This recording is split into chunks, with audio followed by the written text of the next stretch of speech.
The heavy oak doors of the private study at Windsor Castle swung open with a force that made the portraits on the walls tremble.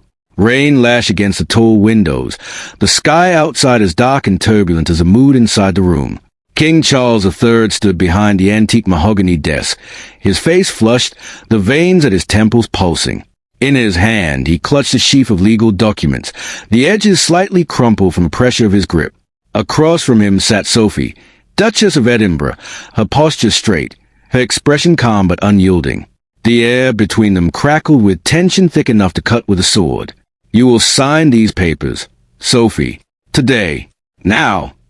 Charles's voice was low at first, controlled in the way only years of royal training could manage, yet the undercurrent of fury was unmistakable. "This estate matter has dragged on long enough. The trustees are waiting. The family is waiting. I am waiting." Sophie did not flinch. She folded her hands neatly in her lap, the light from the desk lamp catching the subtle sheen of her pearl earrings.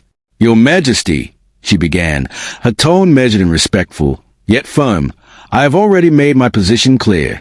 I will not sign any document transferring or altering the status of the estate without my legal counsel present. That is not a request. It is a necessity." Charles's eyes narrowed. He stepped around the desk, the document still in his hand. "Legal counsel? You have had weeks, months, to consult whoever you wished. This is not some ordinary property dispute between private citizens. This is a matter of the Crown's interests, of the family's continuity. Your hesitation is beginning to look like obstruction." Outside the study, the corridor was unusually quiet. Staff had been discreetly dismissed. Only the distant sound of rain and the occasional creak of the ancient floorboards filled the silence. Sophie drew a slow breath.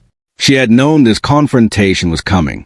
Ever since the unexpected clause in the estate papers had surfaced, documents linked to properties and trusts that touched both her family's historical holdings and certain royal arrangements, she had insisted on independent legal advice. The wording was complex, the implications far-reaching. Signing without full understanding and proper representation was something she refused to do, no matter who demanded it. "I am not obstructing anything," Sophie replied evenly. "I am protecting what is rightfully mine to protect, and ensuring that whatever I agree to is done with complete transparency. My solicitor has already requested a formal meeting. Until that meeting occurs, and until I have received clear advice on every clause, I will not put my signature on those pages." Charles's hand tightened further. For a moment he looked as though he might throw the documents onto the desk. Instead, he placed them down with deliberate force. "Do you have any idea the position you are placing me in? The pressure from the Privy Council, from the advisors who have spent months untangling this? There are timelines. There are obligations that predate both of us. Your late father-in-law would never have tolerated this kind of delay." Sophie's gaze remained steady. "With respect, Your Majesty, my late father-in-law is not here, and while I hold the memory of the late Duke of Edinburgh in the highest regard, he was never one to demand that family members sign away rights without understanding them. Edward and I have always conducted our affairs with care. This is no different." The mention of her husband seemed to strike a nerve. Charles turned away, pacing toward the window. Lightning flickered somewhere beyond the castle grounds, briefly illuminating the rain-streaked glass. "Edward is not the issue here. You are. You sit in this room as if you hold some independent power over matters that have already been decided at the highest level. You are a member of this family by marriage. That carries privileges and responsibilities." Sophie rose from her chair. She did not raise her voice, but the quiet steel in it cut through the room more effectively than any shout. "I am fully aware of my responsibilities. I have fulfilled them without complaint for decades. I have supported Edward, supported the monarchy, and never sought the spotlight for its own sake. But responsibility does not mean blind obedience. These documents concern assets and trusts that affect not only me but future generations of our branch of the family. I will not be rushed into a signature simply because it is inconvenient for the schedule of others." Charles spun back to face her. The controlled mask had slipped. "Inconvenient? You call this inconvenient? Do you understand the scrutiny we are under? The public, the press, the endless speculation about every decision made within these walls? Every delay becomes a story. Every hesitation is spun into a crisis. And now you stand here demanding lawyers as if this were a commercial property deal in the city." It is precisely because of the scrutiny that I insist on proper counsel, Sophie answered. If anything is later questioned, if any clause is challenged, the first thing the world will ask is whether I signed under pressure or with full independent advice. I will not give anyone the opportunity to claim the latter was missing. My solicitor will be present. That is final. The king's face darkened further. He took a step closer. You forget yourself, Sophie. I am not asking. I am instructing. As head of this family and as sovereign, I expect compliance on matters that affect the estate's integrity. There are provisions in those papers that cannot wait for another round of billable hours from your legal team. Sophie did not step back. Then the provisions will have to wait, Your Majesty, or they can be discussed properly with both sides represented. I am not refusing the substance of the arrangement. I am refusing to proceed without the protection of independent advice. There is a difference. For several long seconds, the only sound was the rain hammering against the windows. Charles's breathing was audible, sharp and controlled with visible effort. He had faced crises before, political storms, family scandals, the weight of a crown he had waited a lifetime to wear. Yet this quiet, polite defiance from Sophie seemed to strike him in a particularly raw place. She had always been the steady one, the one who avoided drama, the one who managed public duties with grace and private life with discretion. To have her dig in her heels now, over something he considered settled, felt like a personal challenge.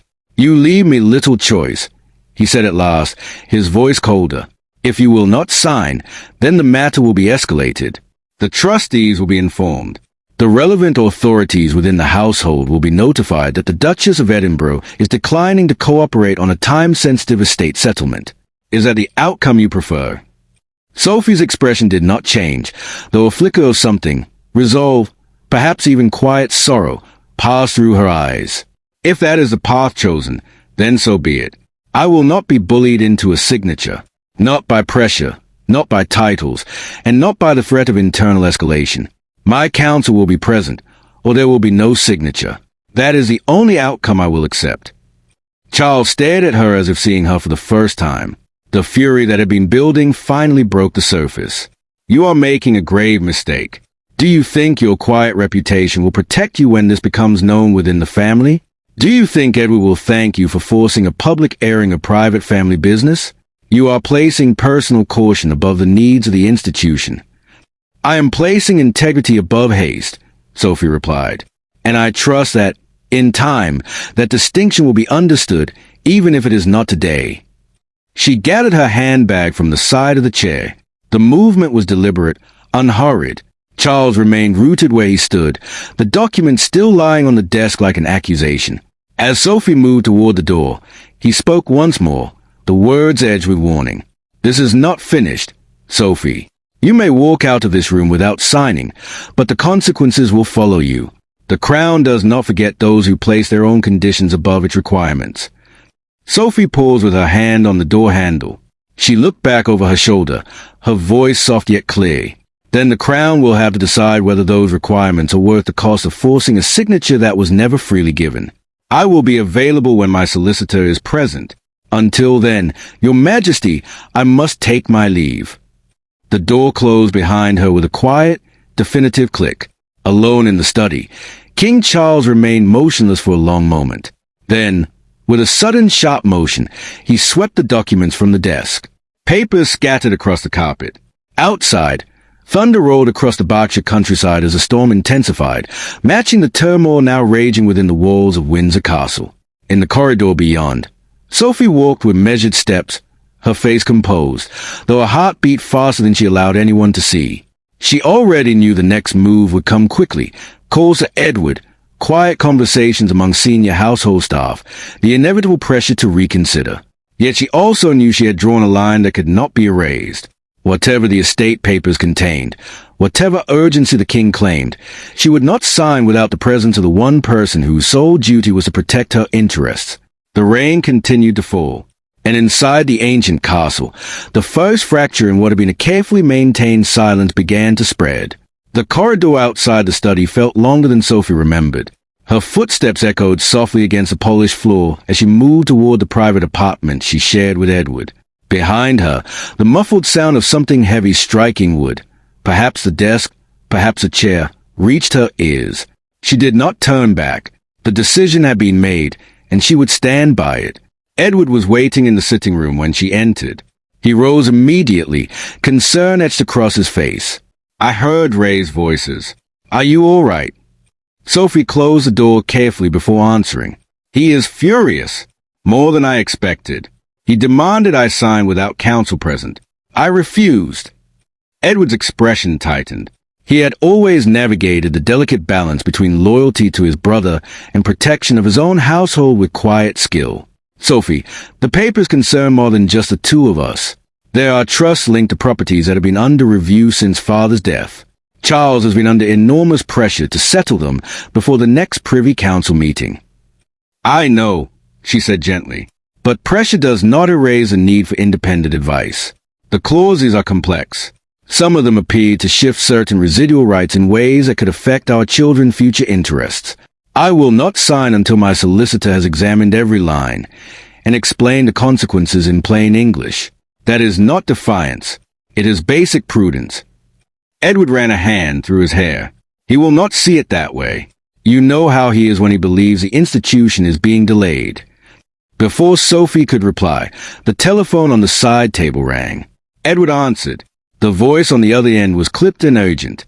After a brief exchange, he hung up and looked at his wife. The private secretary has been summoned. Charles is already escalating. He wants a formal note circulated that the Duchess of Edinburgh is withholding cooperation on a matter of estate settlement. Sophie's jaw set. Then let him circulate it. I will not be moved. Meanwhile, inside the study, the king had not remained alone for long. Within minutes, the door opened again and the private secretary entered, followed by a senior legal advisor from the household. Charles stood amid the scattered papers, his face still flushed. She refused, he said without preamble. Outright.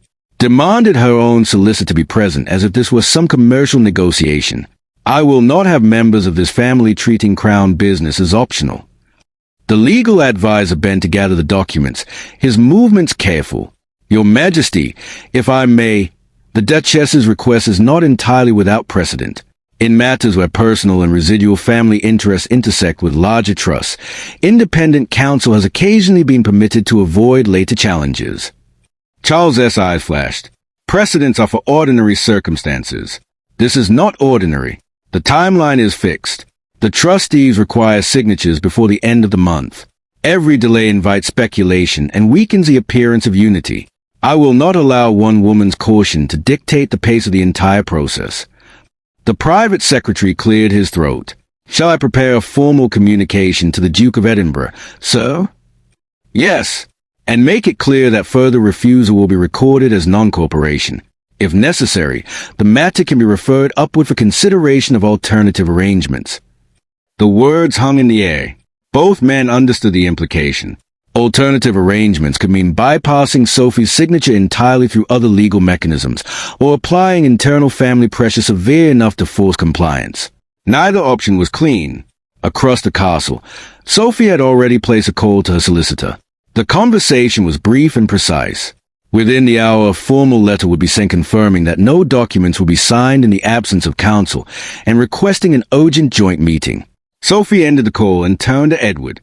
They will try to isolate us, she said. They will suggest that I am being difficult, that I am placing personal interests above the family's. I need you to understand that this is not about pride. It is about ensuring that whatever is signed cannot later be used against us or against Louise and James. Edward took her hands. I do understand, and I will stand with you. But we must be prepared for the consequences. Charles does not forget resistance. As evening fell, the storm outside intensified. Rain hammered the windows of Windsor with renewed force. In the household offices, quiet conversations began. Senior staff exchanged glances. Word of the confrontation had already begun to travel through the private channels that existed within the castle walls. By morning, carefully worded reports would reach those who monitored the internal health of the monarchy. Charles did not sleep easily. He paced the corridors long after midnight, replaying the exchange. Sophie's calm refusal had unsettled him more than open argument would have. There had been no raised voice from her side, no emotional outburst, only a quiet, immovable line drawn in the sand. It reminded him, uncomfortably, of other moments in the family's recent history when quiet determination had proven more disruptive than open rebellion. The following morning brought the first formal response. A letter arrived for Sophie under the king's cipher. Its language was cold and precise. It reiterated the urgency of the estate's settlement, noted her refusal, and stated that failure to sign by a stated deadline would necessitate alternative measures to protect the integrity of the trusts. A copy was sent to Edward. Sophie read it once, then set it aside. "We proceed as planned," she told her husband. "My solicitor will be here this afternoon. If they wish to discuss the documents, they may do so with him present. Otherwise, there will be no signature." At 3 o'clock, the solicitor arrived, a discreet, experienced lawyer who had advised Sophie on personal matters for years. The meeting took place in a private room away from the main household offices. For nearly 2 hours, the documents were examined line by line. Certain clauses raised immediate questions. One provision appeared to transfer residual oversight of a secondary trust in a manner that could limit future flexibility for Edward and Sophie's branch of the family. Another contained language that, while technically legal, was unusually broad in its grant of discretionary power to external trustees. When the meeting concluded, Sophie's position had only hardened. "I will not sign these in their current form," she told Edward afterward. "Not without significant clarification and amendment, and certainly not without my counsel at the table for any further discussion." Word of the solicitor's presence reached Charles within the hour. The reaction was immediate and volcanic. He summoned Edward alone. "You allowed this?" Charles demanded. "You permitted outside counsel to examine internal family documents without my knowledge." Edward stood his ground with quiet firmness. "Sophie is entitled to independent advice on matters that affect her and our children. I will not apologize for that." Charles's voice rose. "Entitled? You speak of entitlement while the institution requires unity. This has gone far enough.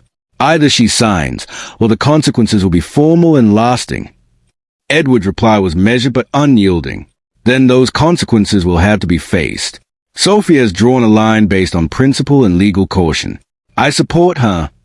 The two brothers faced each other in tense silence. Outside, the rain had finally begun to ease, but the atmosphere inside the castle remained heavy with unresolved conflict.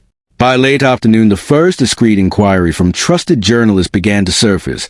Vague questions about tensions over estate matters and unusual legal consultations within the family. Nothing concrete had leaked, yet the mere existence of the questions signaled that the fracture Sophie had sensed the previous day was already widening. In her private sitting room, Sophie sat with the annotated documents before her. She felt no triumph, only a deep and steady resolve. She had refused to sign without legal counsel present. She had held that line through the king's fury, through formal threats, and through the quiet isolation that was already beginning to form around her. Whatever came next, further pressure, alternative legal maneuvers, or a carefully managed public narrative, she would face it with the same calm determination.